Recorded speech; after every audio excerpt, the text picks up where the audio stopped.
చంద్రబాబు నాయుడు నోటి మాటలన్నీ నీటి మీద రాతలు అనేటువంటిది ప్రజలకు అందరికీ తెలిసినటువంటి విషయమే. చంద్రబాబు నాయుడుకి అబద్ధం చెప్పడం అనేటువంటిది చాలా సులువు.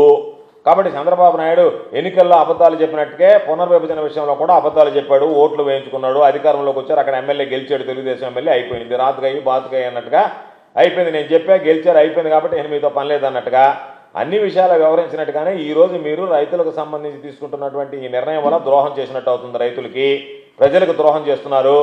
కాబట్టి ఎన్నికలకు ముందు కందుకూరు నియోజకవర్గాన్ని పంపించేస్తాను, గూడూరు నియోజకవర్గాన్ని తీసుకొస్తానని కందుకూరు నియోజకవర్గాన్ని మాత్రం ఒంగోలు కలిపారు.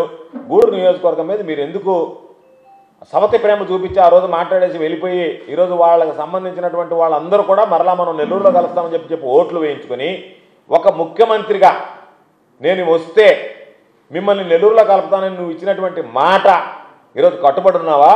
ఆ మాట మర్చిపోయావా? ఆ మాటను ఉల్లంఘించడం లేదా?